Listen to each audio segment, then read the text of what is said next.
नैबे निकासि चौकी। निकासि चौकीयाव केन लैथोनिफ्राय नायदिंनाय बे मोनसे नुथाय।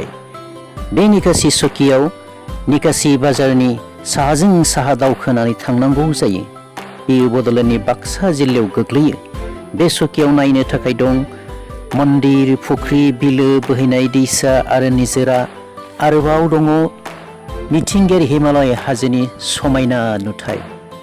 बेयाव नायनाय सम आरो बोथोरा जाबाय माग, फागुन, चैत, बैसाग। बे बोथोरावनो मानसिफोरा दाब दाब जायगानिफ्राय फैसो गारनायखौ नुनो मोनो। नोंथाङाबो फै नायनो बे समायना नुथायखौ। बयखौबो बरायो ANIPBBC। गोजोन्थों।